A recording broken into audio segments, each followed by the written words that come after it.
Até para a gente se relacionar, a gente precisa aprender, né? Uma educação que a gente não tem.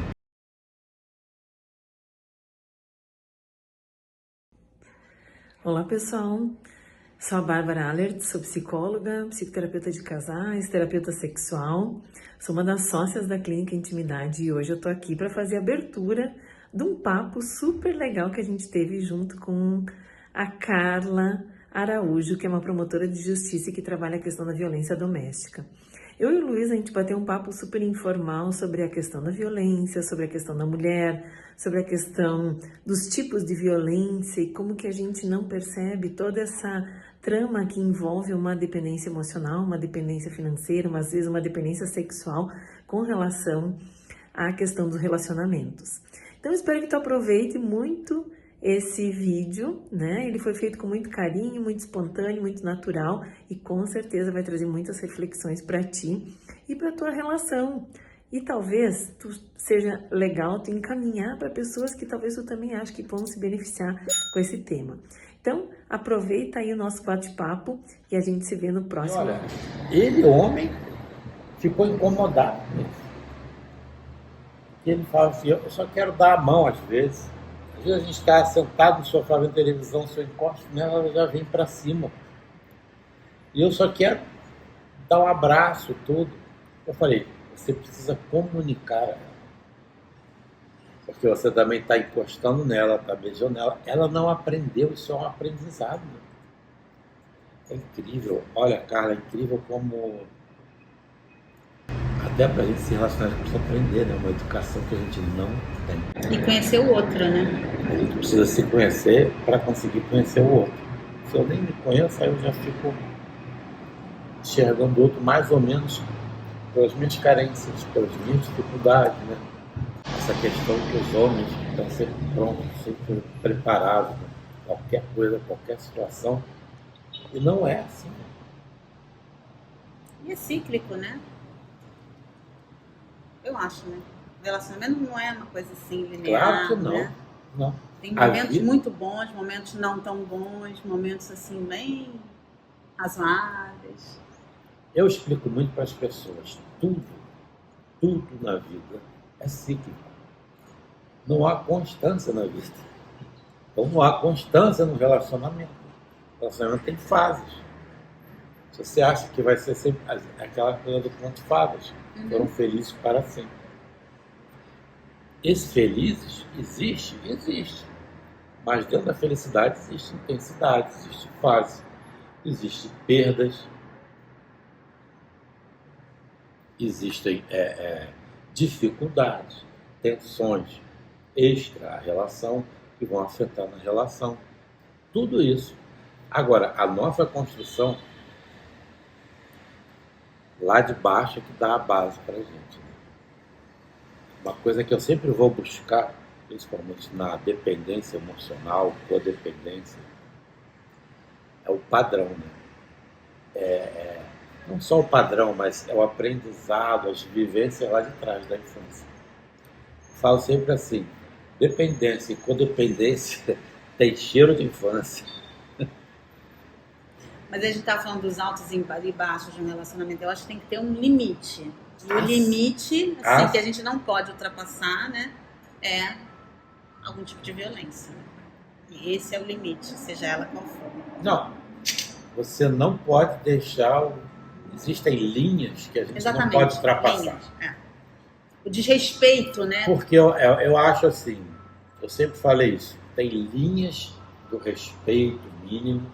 Se você ultrapassou aquilo ali, não tem volta.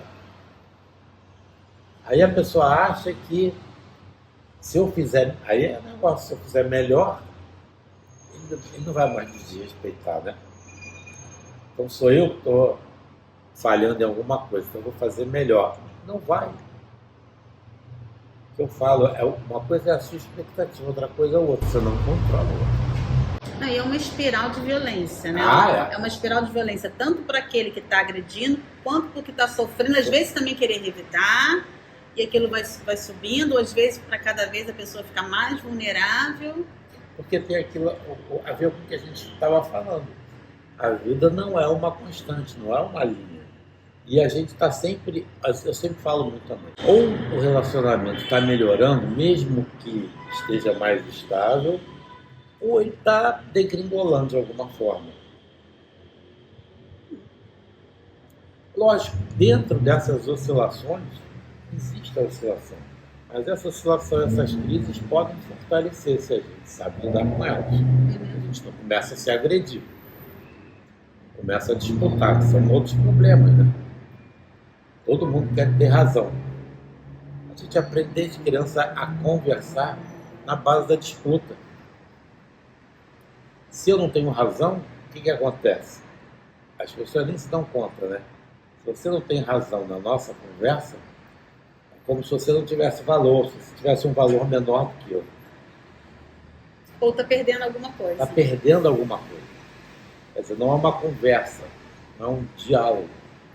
Torna-se uma disputa.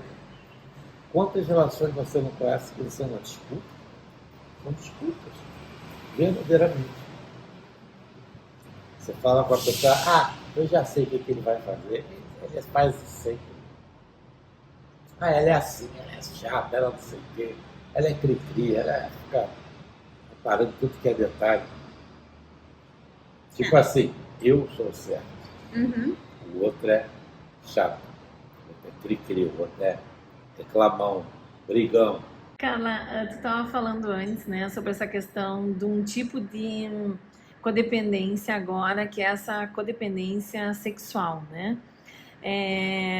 Desse papel, assim, da sexualidade, prendendo essa mulher e fazendo ela tolerar várias coisas que, na verdade, ela não precisaria tolerar, mas que o sexo traz, né? Como é que tem sido a tua experiência com relação a isso, né? O que tu tem ouvido de queixa, o que tu tem percebido das mulheres, onde é que é a dificuldade delas?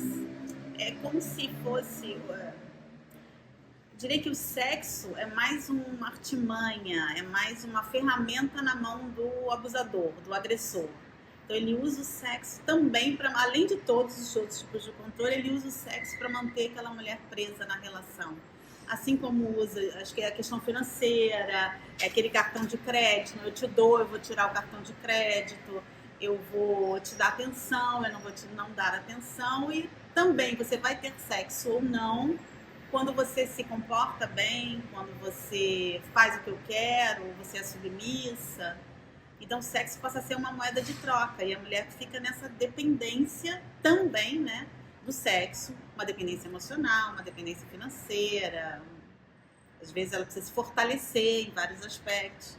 A gente está começando a ver que também existe essa dependência, não sei se o nome seria uma dependência sexual, né, mas eu diria muito que é o sexo usado como uma das artimanhas, das né? iscas, né? Das iscas, de um prender. relacionamento abusivo. Sim, e essa questão da mulher também se sentir muito amada, né? Assim, quando ela tem esse sexo, né, mais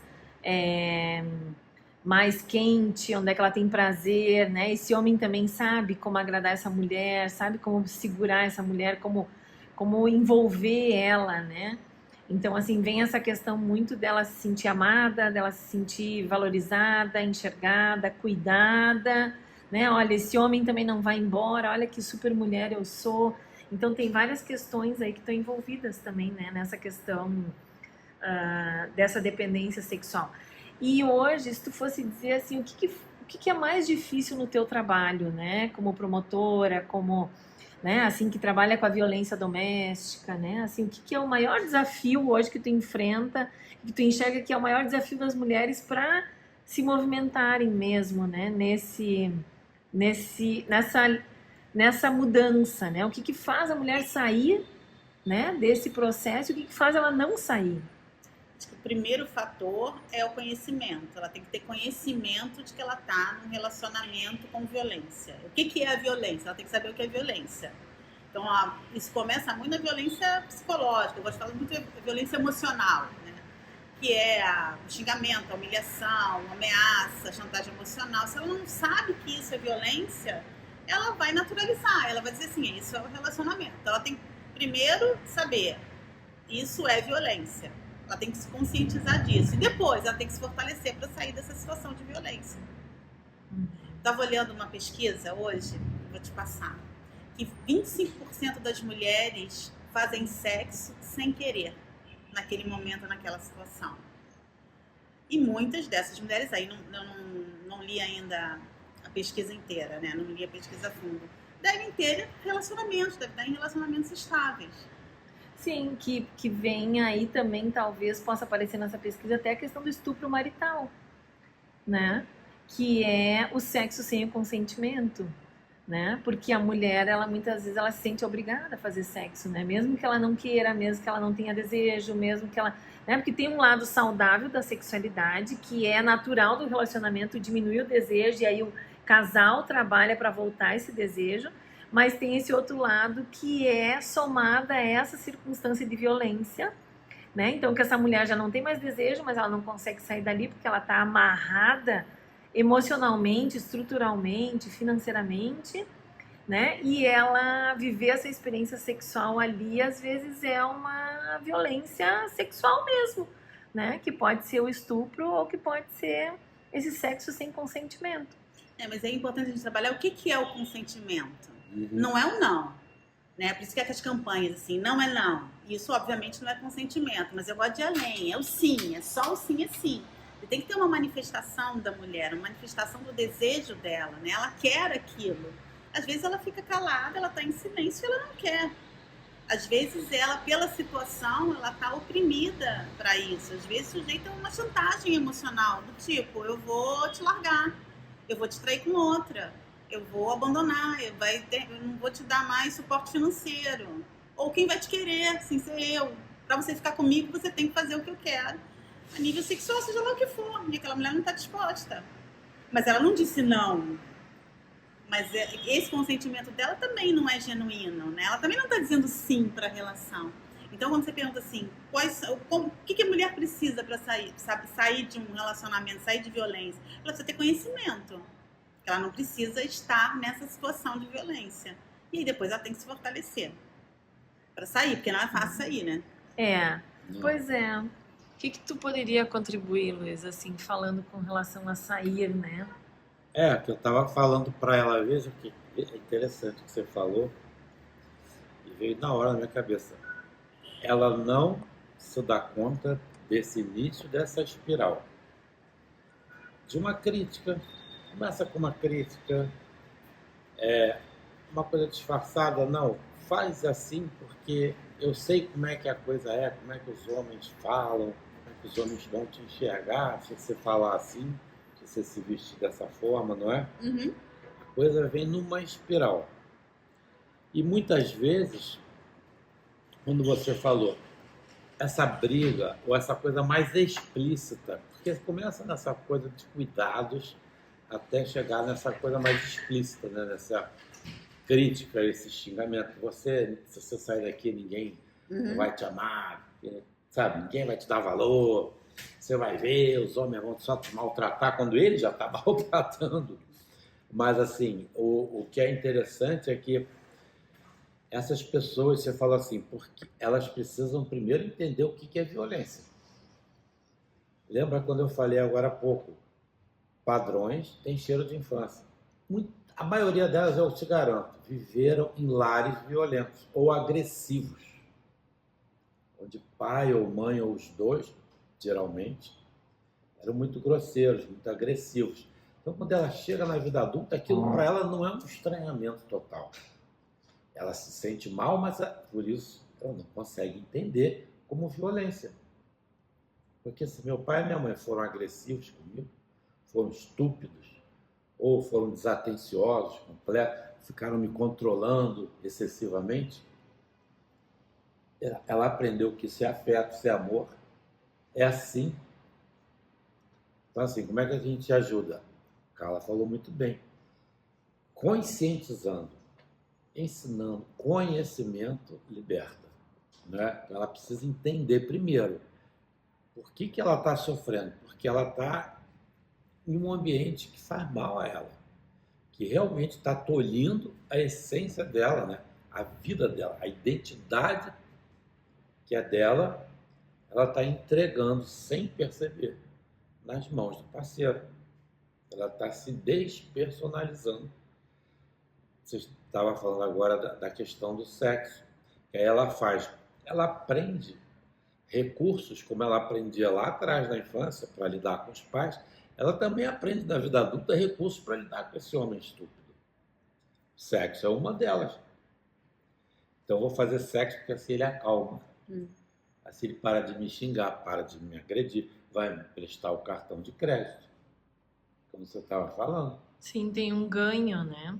Pode ter um ganho. Passa a ser um recurso dela para ter os ganhos dela também.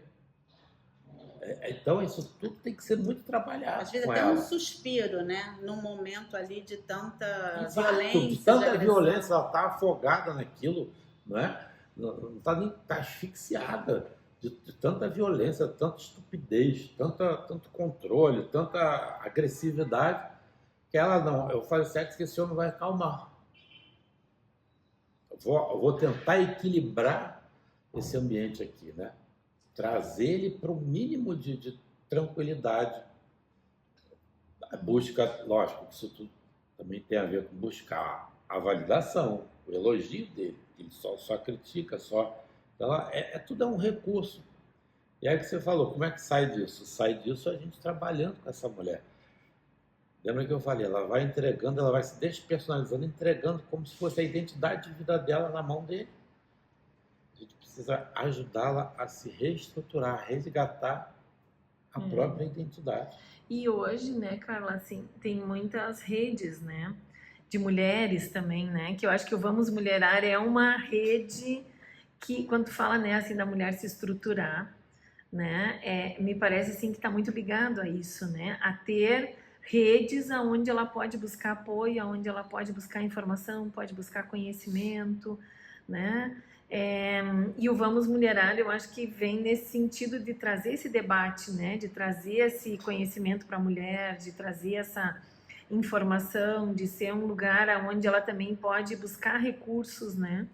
É conhecimento, né? Conhecimento, já se dizia há muito tempo, é poder, né? Então, ela precisa desse conhecimento. Às vezes ela nem sabe que ela está sofrendo, né? Mas a ideia do Vamos Mulherar é ir lá, onde que eu acho isso? Como é que eu posso me informar? Então, um alerta, né? Assim, peraí, eu passo por alguma coisa parecida com isso. Então, eu coloquei uma postagem sobre quebra de confiança, né? Quem é que às vezes te dói mais quando quebra a confiança? É aquela pessoa que está muito próxima de você, que às vezes você não sabe nem se defender dessa pessoa, que pode ser pai, mãe, pode ser o parceiro, pode ser qualquer pessoa, né? Mas ali dentro do contexto da violência doméstica, né? Porque eu acredito muito, assim, é uma observação empírica, né? Pelo que eu vejo, que aquele parceiro agressivo, violento, abusador, ele conhece muito bem aquela mulher. Então ele conhece como ofender aquela mulher, ele sabe como magoar essa mulher. Acho que nos relacionamentos qualquer a gente conhece muito bem aquele que está conosco, né? E pode ser relacionamento até de amizade, a gente conhece a pessoa, sabe ali onde que é a ferida, Sabe né? onde que vai tocar, que vai desestruturar a pessoa. E é ali que eu acho que no relacionamento abusivo, assim, extrapola, porque vai exatamente onde fere a mulher. Às vezes é falta de estudo, às vezes é algum componente físico que a pessoa não gosta, às vezes é alguma coisa familiar, mas é ali, naquele ponto que ele vai. E aí ele vai manipulando. Aí o Luiz falou da questão sexual. Ele também no sexo sabe, né? Como atingir, né? São sedutores, né? Os agressores são sedutores, muito, né? E aí consegue tirar tudo da mulher. E ela fica extremamente vulnerável. Extremamente vulnerável. Emocionalmente, financeiramente. Em relações, porque ela está isolada de todos, né? Ninguém vai chegar. Quando nós estamos aqui e falar, olha, ontem aconteceu isso, meu companheiro disse isso, meu namorado fez aquilo. Ninguém diz isso, né? A mulher se isola, fica com vergonha. E o pior de tudo, né? Ainda se sente culpada. Se sente culpada. Né? Que eu falei, ela se sente culpada, se sente errada. Ele faz com que o psicológico dela se sinta sempre errada, né? E é assim que ele mantém a mulher naquele local, naquela posição de submissão, de suportar tudo. Não, Carla, uma coisa que eu tava pensando, assim, né? é, Tem um componente histórico e cultural também nessa questão da mulher, né? Da violência, na questão da própria dependência emocional, né? Então, assim, e que a gente até vê dentro da sexualidade essa história, né? Que tem a ver com, assim, o papel da mulher, né? Então, por exemplo, muito antigamente a mulher ela era muito mais liberada para viver sexualmente e também para dividir papéis com o homem, né?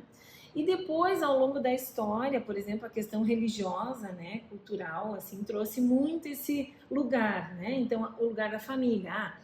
Antigamente todo mundo vivia junto numa mesma sociedade, sabe? Assim, não tinha aquela coisa de casa, aquela coisa de família, sabe? Assim, era um agrupamento de pessoas que viviam ali e todo mundo, sabe? Se organizavam, se dividiam, né?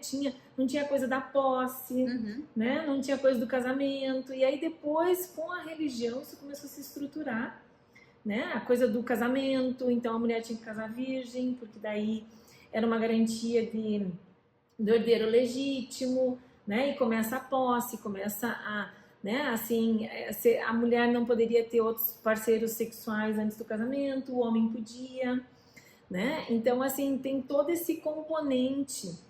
E aí, claro, as famílias começam a se separar, começam a ter as casas, né? As famílias começam a ficar pequenas, tem o movimento da mulher de uma submissão, né? Assim, dela ser a que cuida da casa. Então, por exemplo, das mulheres terem desenvolvido mais a fala, porque elas ficavam com as vizinhas conversando, os homens iam trabalhar, então não tinha tempo para conversar, então não desenvolveram a comunicação, não desenvolveram né? Uma série de coisas que são fatores que hoje eles, claro, têm as questões traumáticas, né? Assim, das famílias, das nossas histórias, mas também tem esse componente cultural e social, né, religioso também com relação à sexualidade, ao papel da mulher, sabe assim, como é que a gente trabalha isso hoje, né?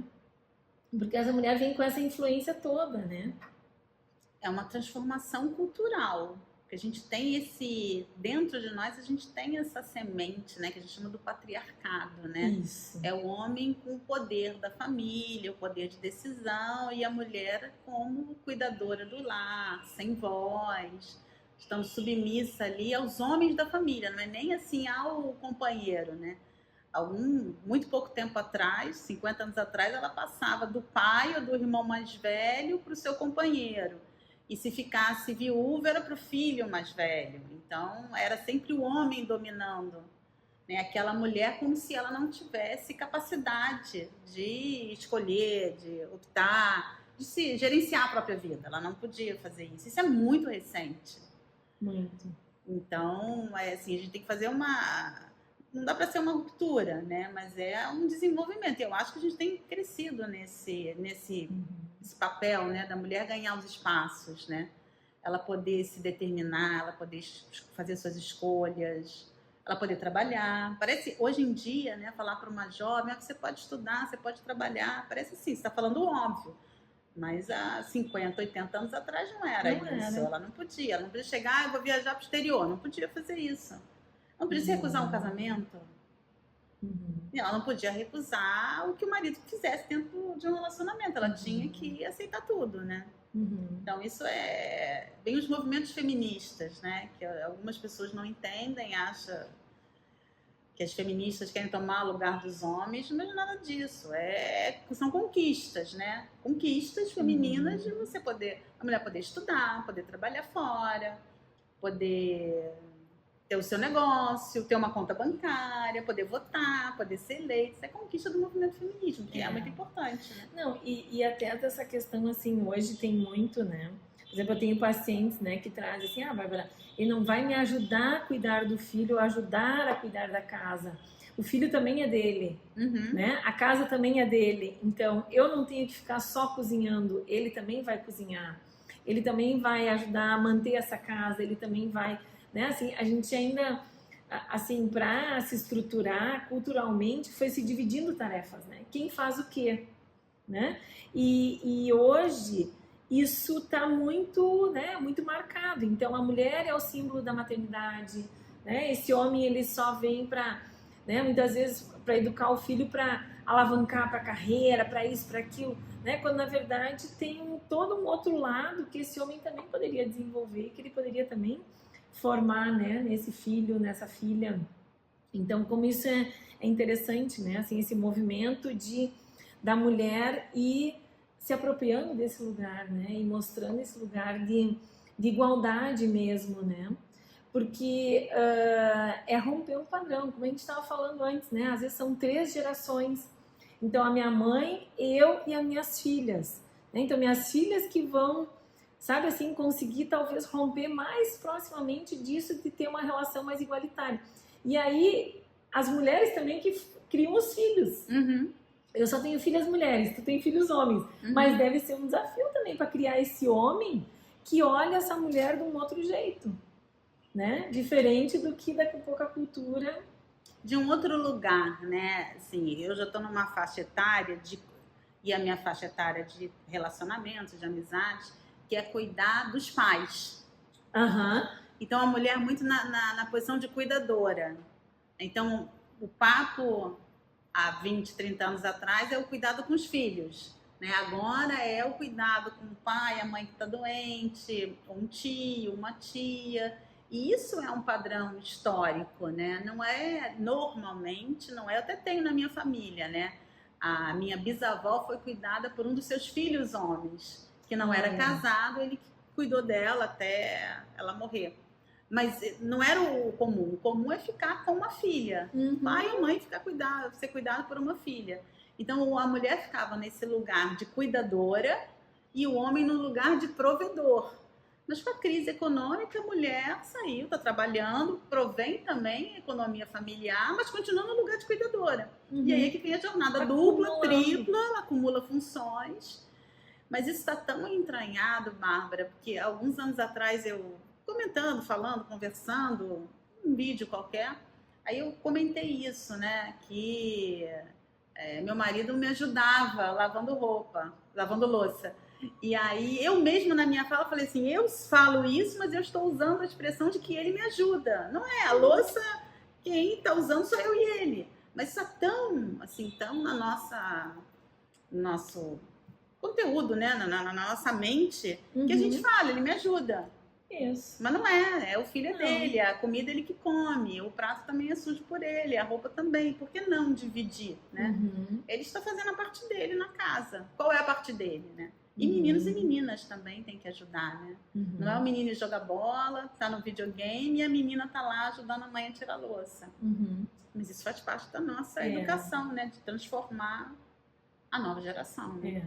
A gente ainda tem um caminho longo, né, Carla? É que a gente não sabe nem como que isso vai se desfazer, né? Porque fica como se houvesse uma competição daqui um pouco, e na verdade não é, né? É a igualdade de gênero mesmo, né? Então, assim, desenvolver habilidades, né, que a mulher foi desenvolvendo ao longo do tempo, né? E esse homem também precisa desenvolver algumas habilidades que ele não desenvolveu.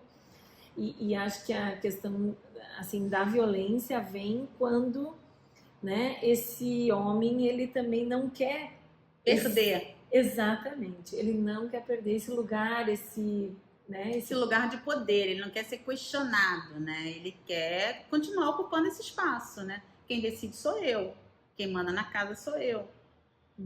Quem paga as contas sou eu. Mas ele nem paga mais as contas.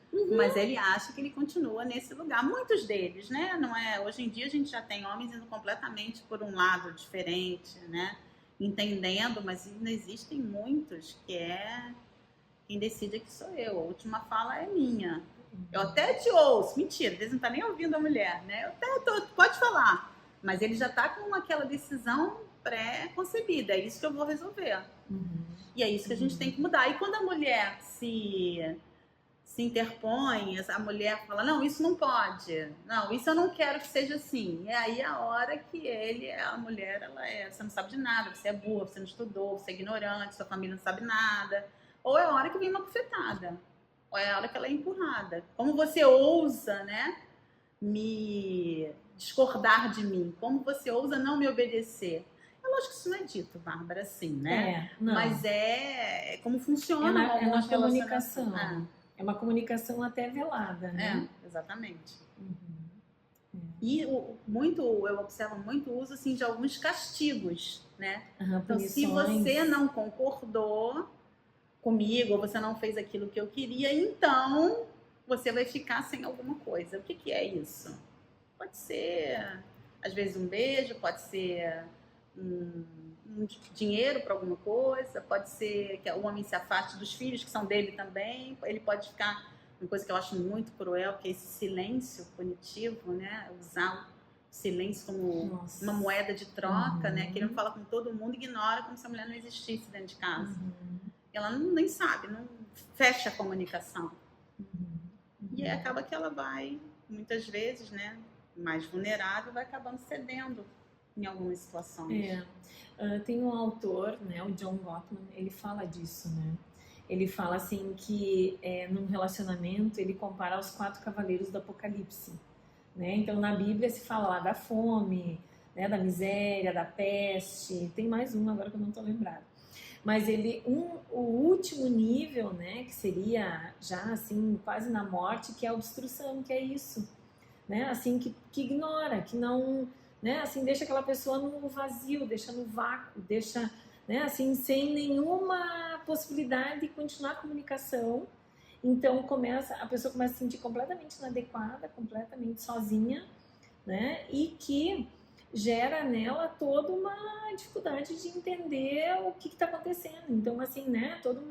Toda uma sensação de que ela não é capaz, de que ela não sabe, né? Ela não é capaz de cuidar da vida dela, e isso também possibilita ela de sair dessas relações, né? Porque muitas vezes a pessoa ela vem para o consultório, né, nosso aqui da Clínica Intimidade, ela vem buscando, às vezes, esse questionamento: será que terminou meu ciclo? Ontem mesmo chegou uma pessoa para mim assim: Bárbara, eu preciso entender se esse ciclo já se fechou e se eu consigo encerrar esse ciclo ou não. Né? Não é especificamente sobre violência doméstica, mas assim, é uma relação onde a pessoa já não se sente mais conectada, né? Onde ela já não se sente mais ligada àquela pessoa por uma série de questões, e há muitos anos, assim, estão juntos mais de 20 anos e mais da metade desse tempo, né? Então assim, moraram fora do país, né? Assim, então mais da metade desse tempo eles não estão conectados. Nesse período que eles foram para um outro país, era um país com uma cultura muito fria, muito distante, né? Assim, muito pouco afeto. Então ali começou um processo de desconexão, e que voltaram para o Brasil de novo, e hoje ela se questiona, né?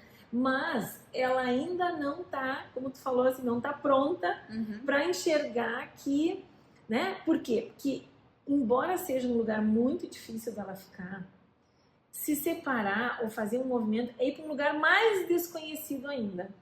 Então, às vezes, ela prefere ficar aqui, aguentando, tolerando, sofrendo, do que vir para esse lugar aqui que ela vai ter que construir, que ela ainda não conhece. Então, assim, o quanto que às vezes a gente vê também assim, num processo de terapia que a pessoa faz essa construção, né? O que eu trabalhei com essa mulher? Vamos com calma, vamos te estruturar, vamos pensar nas coisas que tu precisa fazer para vir para esse lugar aqui que é desconhecido. Porque o que ela pensa, né? Não, essa pessoa é boa. Não, quando tá tudo certo, tá tudo bem. Quando tá, né? Assim, quando baixa aquela dificuldade toda, não, tudo corre bem, nós nos damos bem, a gente fica bem. Então, assim, sair desse lugar aqui, embora sofrido, sozinha, né, desconectada, sem apoio, né, ela tendo que cuidar de tudo, administrar tudo, né, fazer tudo, e ainda assim com um processo de violência por trás, né, para vir para esse lugar desconhecido. Precisa realmente muita estrutura, né?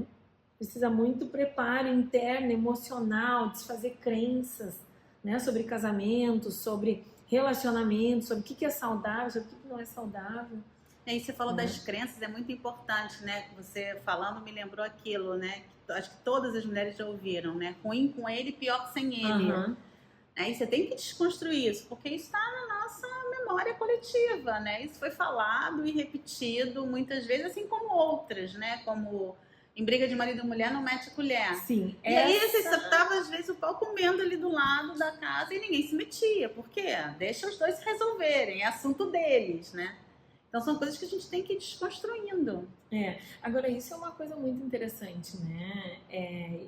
Isso, né? Em briga de marido e mulher ninguém mete a colher, né? Como é que é hoje? Como é que vocês trabalham isso hoje? Hoje vocês incentivam, não, vamos lá, vamos acolher essa mulher, vamos chamar essa mulher para conversar. Como é que é isso? Mas eu te digo que mais da metade das ligações para o 190 da Polícia Militar são de vizinhos ou pessoas que veem uma mulher sofrendo violência. Então, antes o que era ignorado, hoje, e normalmente mais de uma pessoa liga, né? Então, se tiver, às vezes, nas grandes cidades, né? Uma mulher pedindo socorro, barulho de móveis arrastando, quebrando, né? Várias pessoas ligam para o 90 para a polícia ir. Então, sim, as pessoas estão se metendo, né? Num restaurante, em juizados de violência doméstica, né? Muitas testemunhas são garçons, atendentes de bar, tem pessoas que estão e veem aquilo, são chamados para dizer, não, eu vi, ele bateu, ele ofendeu, ele puxou a mulher. As pessoas não se incomodam mais com isso. Acho que talvez há 20 anos atrás, um garçom, um atendente de um bar, um segurança de um shopping não ia se meter, não vou me meter. Aquilo é privado, né? Aquele é espaço privado. Hoje em dia não é. Hoje em dia a população se mete. A gente vê uns vídeos aí que viralizam e é isso, não é um caso isolado que alguém combinou para filmar. Não, as pessoas se metem, não deixam um homem bater numa mulher sem, vou fingir que não vejo porque é o marido dela. Assim, isso tem se modificado, a gente vê isso na justiça, vê isso através dos registros de ocorrência, as pessoas se oferecendo para testemunhar. A gente vê isso quando a mulher fala, não, eu estava sofrendo, mas veio alguém e me ajudou, ou veio alguém e impediu dele continuar agredindo. A gente vê isso pelos chamados da polícia. Se a mulher, às vezes, está numa situação, não consegue alcançar o celular. Mas outra pessoa consegue e faz. A gente vê isso através de redes de apoio, algumas coisas tecnológicas, um botão do pânico, aplicativo, por mensagem. Então, a mulher aciona e começa a gravar. Então, tem uma parte tecnológica que também ajuda a mulher. Então, eu acho que sim, é um caminho, né? A gente precisa diminuir esses índices. Isso é necessário. Uma vez me perguntaram o que eu achei muito interessante, né? Os registros estão aumentando. E aí me perguntaram, significa que a violência está aumentando? Eu falei, não, a violência sempre existiu, a violência não aumentou. O que está aumentando são os registros. As mulheres estão tendo coragem de ir na delegacia. Porque o que a gente tem muito é subnotificação. Daquela mulher que sofre violência e não conta para ninguém, não vai na delegacia. Às vezes, vai no posto de saúde, porque está com o braço quebrado, ela precisa do auxílio ali, né, do socorro médico. Vai, mas sai dali, ela também pode ser atendida, né? E inventar uma desculpa qualquer. E não registra ocorrência, mas o que a gente vê hoje existe uma crescente nos números. Tanto que a gente aqui no Rio de Janeiro tinha um juizado de violência doméstica para a cidade. Hoje já são 8 juizados de violência doméstica. Então, mais pessoas trabalhando porque tem uma maior demanda da justiça. Mais delegacias especializadas de atendimento à mulher. Por quê? Para dar mais atendimento a essas mulheres que estão procurando. São delegacias que têm um volume muito grande de registro, de investigação. E é um crime que é muito fácil de investigar. Então, vou dar aqui 2 exemplos bem diferentes, né? Uma mulher que chega e fala, meu companheiro, pode ser companheira também, né? Sempre é bom lembrar, os relacionamentos são homoafetivos, mas a minha companheira, meu companheiro, marido, enfim, namorado, ele me bateu, foi na minha casa. A gente sabe onde, a gente sabe quem, e essa mulher já está dizendo a prova e é isso. É diferente do que eu estava num ponto de ônibus, falando no telefone celular, e alguém passou e levou meu telefone celular. Aí você tem que fazer uma investigação para saber quem é essa pessoa. Quem viu esse crime? Quem pode? Muitas vezes não viu, a gente tem questão de reconhecimento. Mas não, violência doméstica, violência contra a mulher normalmente, um estupro. Quem sabe quem é a pessoa? essa pessoa é identificável, né? É uma pessoa muito conhecida dela. E aí pode ser, às vezes, no caso de estupro, um amigo da família, alguém, sei lá, da parte da educação. Mas é uma pessoa conhecida, você não precisa ter essa investigação da autoria. A autoria é certa. O lugar a gente sabe, né? Onde as mulheres mais sofrem é dentro de casa. Interessante isso, né? E aí incentivar. Então a minha resposta é não, a violência não cresceu. A violência está sendo agora exibida para a sociedade. Sim, porque não tem classe, né? Isso é uma coisa importante também, né, Carla? Assim, não tem classe social, né? Ela, na verdade, ela existe em qualquer lugar, né? Porque as pessoas estão adoecidas, né? Tem uma série de coisas culturais, sociais, mas também emocionais, né? Então, independe da classe.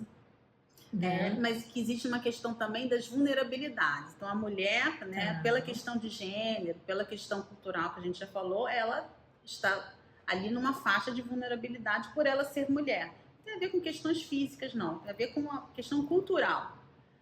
Mas quando essa mulher, por exemplo, é uma mulher negra, ela tem as duas vulnerabilidades, ser mulher e ser negra. Então, essa mulher está mais sujeita à violência. Quando é uma mulher, uma deficiência física, portadora de uma deficiência física, uma deficiência mental, ela já tem essa vulnerabilidade. Então, ela vai também sofrer mais, está sujeita a mais violência. Então, conforme a gente vai cruzando essas vulnerabilidades, cada vez a mulher ela fica mais sujeita mesmo a esse tipo de violência, né? Então, pelas estatísticas, a mulher negra ela sofre mais violência do que uma mulher branca. Uma mulher assim da periferia, uma mulher sem muitas condições financeiras, ela vai sofrer mais violência do que uma mulher de classe média. Óbvio que está em todos os lugares, mas quanto maiores essas faixas, esses indicadores sociais de vulnerabilidade, mais ela vai sofrer violência. Então, assim, se você olhar quem é a base da pirâmide, a mulher que mais sofre violência física é uma mulher negra na fase adulta, né? E sem muitos recursos econômicos. Essa é a grande base, né? A violência sexual. Aí a gente muda a faixa etária, que são as nossas meninas e adolescentes. Então, esses recortes, né, de vulnerabilidade que vão se somando, vai deixando a mulher mais sujeita a uma situação como essa.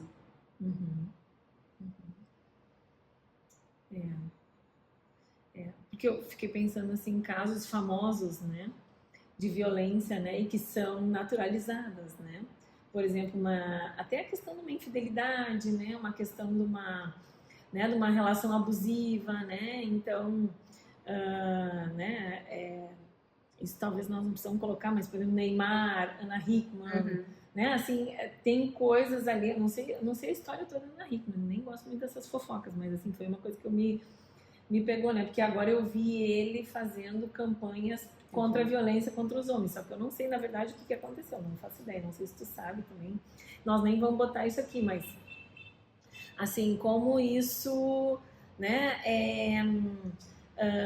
eu estava escutando um podcast, né, por exemplo, o caso do Neymar, né, ou não vamos citar o Neymar, mas o caso, assim, de um famoso, né, tu ter um relacionamento com um famoso te faz subir na escala social como mulher, né, assim, isso te alavanca como mulher, nossa, essa mulher se relacionou com fulano de tal, né, e isso faz com que ela tolere essa violência. Entende? Faz com que ela se submeta àquela relação, porque isso até está num livro, que eu até quero te dar esse livro, mas eu encomendei mais um, que se chama Prateleira do Amor. Não conheço. Não? Muito interessante. Que é assim, a mulher vai tendo, ela vai se colocando em situações onde ela quer subir nessa prateleira para ser escolhida, entende? E para ela se encaixar. Então tem a ver com o corpo, tem a ver com conhecimento, tem a ver com dinheiro, tem a ver com quem que ela se relaciona, sabe assim? E ela vai se submetendo. E isso é muito louco, ao mesmo tempo, como a gente estava falando assim, né, das minhas filhas, né, hoje adolescentes, que tem um outro posicionamento, também tem um outro posicionamento que às vezes é de um outro grupo social, que não é um grupo social de classe baixa, mas é um grupo social de classe alta, que se submete a uma série de coisas para estar nessa prateleira e tá tendo, por exemplo, eu vou sair com o famoso, eu vou sair com o bonitinho, ou eu vou sair com o mais rico, ou eu vou sair com mais, sabe assim, o que tem mais posses, o que, sabe? Então, assim, também tem essa submissão, assim, né, dessas mulheres mais jovens e assim, desse posicionamento como se isso fosse dar status, entende? Sabe assim, que eu acho que é uma outra...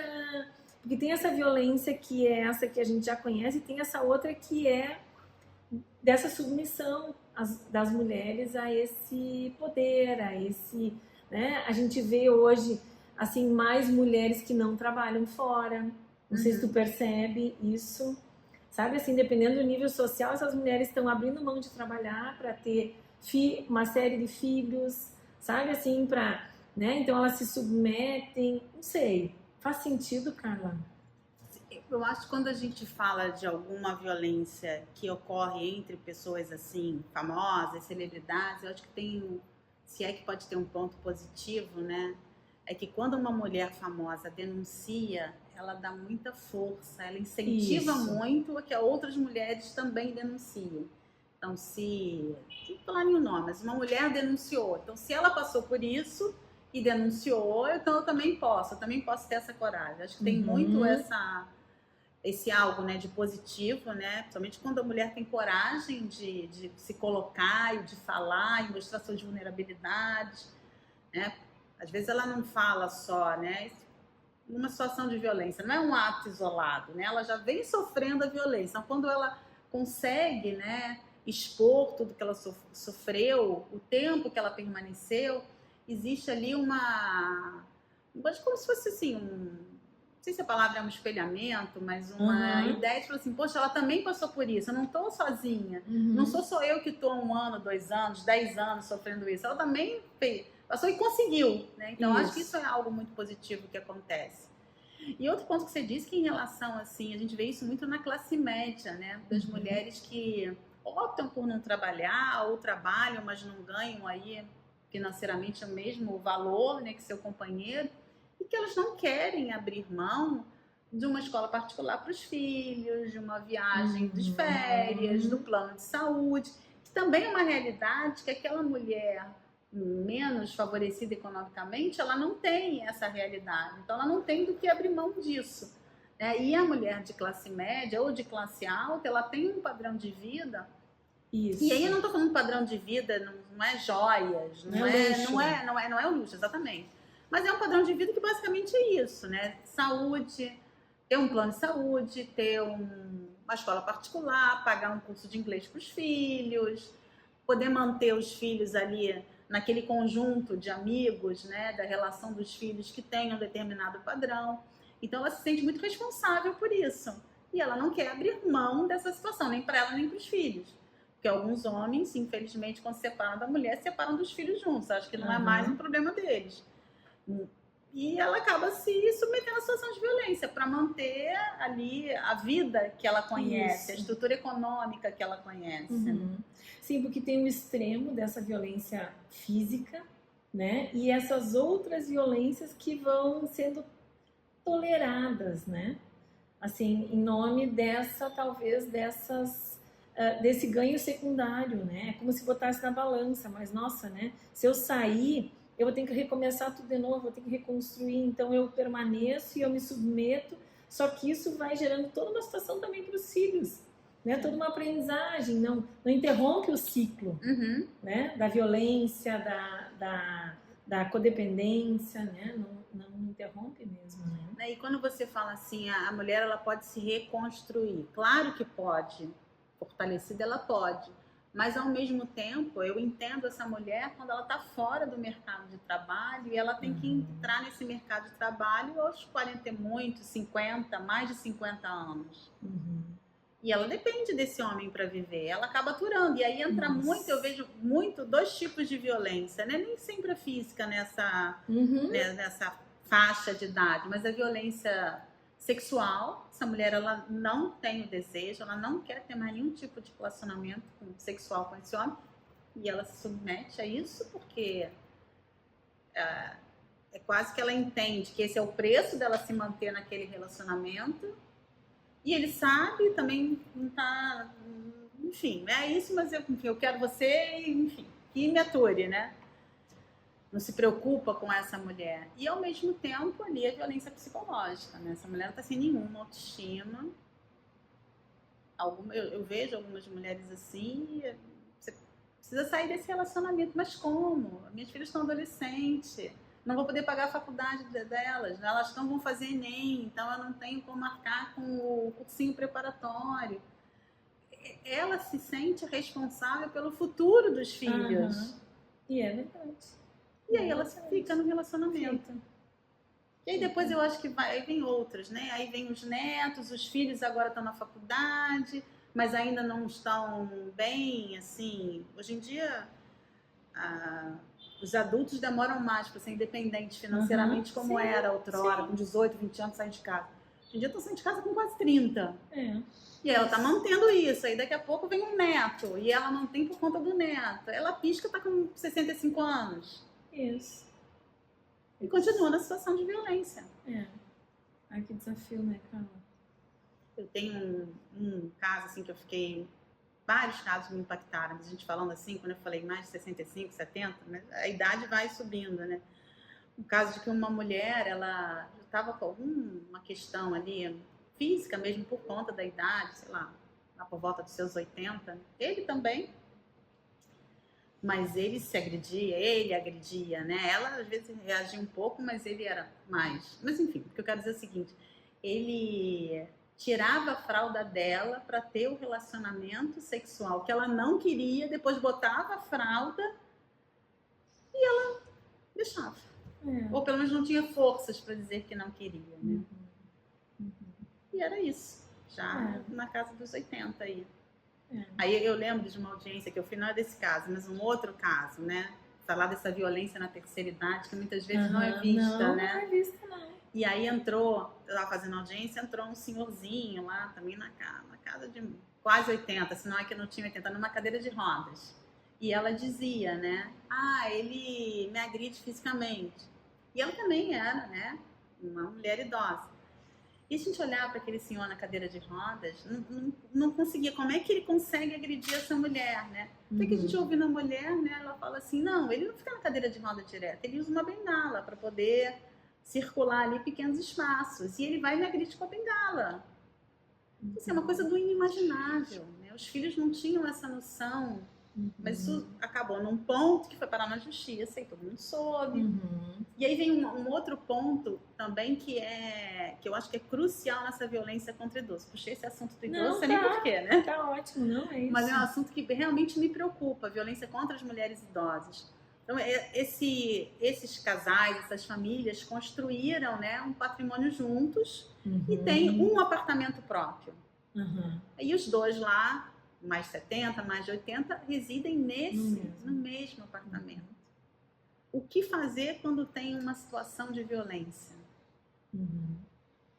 Aonde essas pessoas que às vezes ganham uma aposentadoria pequena, ou não, mas o que fazer, né? Aí os filhos vão ficar com a mãe ou com o pai, os filhos aí que já têm as suas famílias, né? Se eles estão com 80, já está 50 anos, pelo menos os filhos, né? 40 anos, talvez. Como receber? Sim, porque às vezes não é nem possível eles irem para uma casa de acolhimento ou de uma casa de repouso ou, né, separar esses dois, né? Às vezes não é possível porque, né, assim, pela estrutura, pela questão financeira também, pelos filhos, né? Agora, existe violência em todos os níveis, sim, né? Está trazendo isso. Porque a gente passou ali da fase da violência, a gente trouxe a violência sexual, mas existe a física também, emocional para as crianças. A gente está falando agora da mulher de 80 anos. A gente pode dizer que ela está ali sujeita à violência a vida toda, em todos os lugares. Isso só no contexto doméstico. Se a gente for para o contexto sexual, é no vagão rosa que não é obedecido, do metrô, no trem, no ônibus, na rua, no bloco de carnaval, no baile, no show. Mas estamos lutando contra isso. Estamos botando a boca no microfone, né? Não, e é exatamente isso, né? Assim, a gente falar sobre isso aqui também é provocar essa reflexão, né? É trazer esse conhecimento, né? É trazer esse assunto à tona, né? E também sinalizar que existem saídas alternativas, né? Tanto na rede de apoio, né? Fazendo terapia, buscando grupos de ajuda, né? Trocando ideias, conversando com outras mulheres, né? Assim, mais mulheres também que possam te empoderar, né? Que possam te apoiar, e não mulheres que possam te colocar, né? Lá para baixo, né? Eu nunca me esqueço, cara, que quando eu me separei, né? Quando eu fiz o primeiro movimento de separação, eu fui buscar uma amiga que já tinha se separado. E ela, naquele momento, acho que estava num sofrimento muito grande, mas ela disse assim para mim: não, Bárbara, tu não pode separar, volta pro fulano, se separar é muito difícil. E Carla, se eu te disser que eu fiz isso, eu voltei. E depois, claro, me separei. Mas assim, sabe? Então, assim, uma mulher, ela consegue tanto influenciar muito pro bem, uma outra mulher, quanto pro ruim também. Então, também a gente poder respeitar essa dor da outra mulher, né? Assim, perguntar de que forma que eu posso te ajudar melhor, o que tu gostaria que eu pudesse fazer por ti, para poder trazer essa ajuda mesmo, né? Trazer esse apoio, essa rede, né? Sem julgamento, sem preconceito, sem duvidar dessa capacidade dessa mulher, do sofrimento que ela está trazendo, porque às vezes a outra mulher diz, não, bobagem isso, né? E eu acho muito respeitar o tempo da mulher, né? Não dá assim, aconteceu isso, você vai sair de casa hoje. Talvez ela precise de uns dias, talvez ela precise de semanas. A gente não pode dizer assim, ela está assim porque ela gosta então da situação. Não, ela não consegue sair nesse momento dessa situação de violência, né? Isso. O que eu posso fazer para ajudá-la a se fortalecer, para que ela fique estruturada? Em que área que ela precisa se estruturar?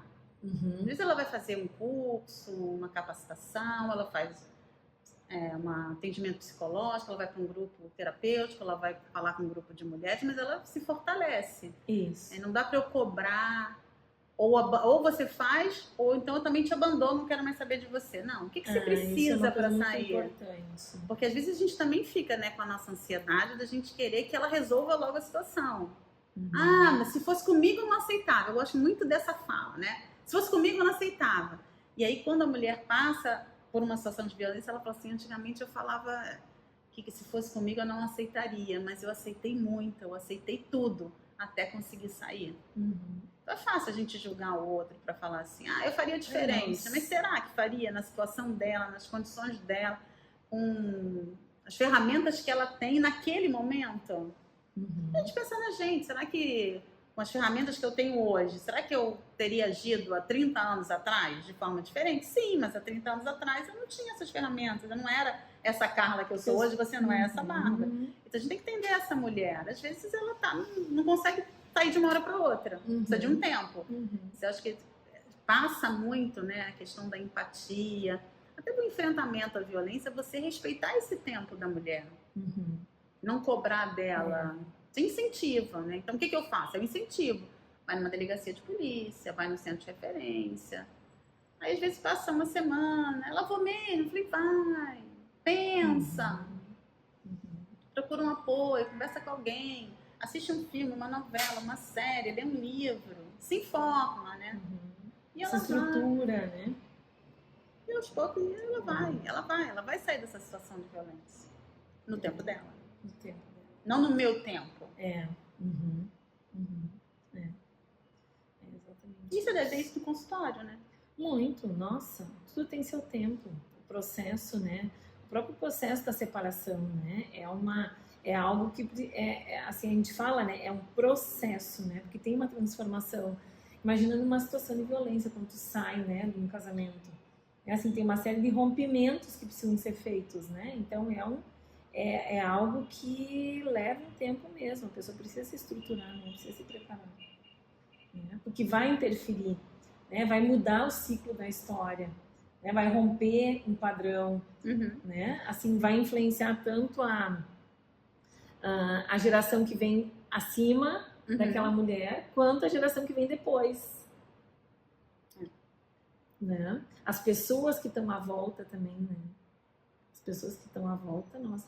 E depois na reconstrução dela numa nova relação, né? Assim, o medo dela de entrar de novo num processo assim, né? De daqui um pouco fazer uma outra escolha que repita o padrão, né? Que nem o Luiz e a Michelle falavam muito assim do dedo podre. Eu ia falar isso, eu lembrei disso. Né? E não é uma questão de dedo podre, né? Porque na verdade talvez ainda não está pronta, ainda não rompeu mesmo, né? Com esse ciclo, né?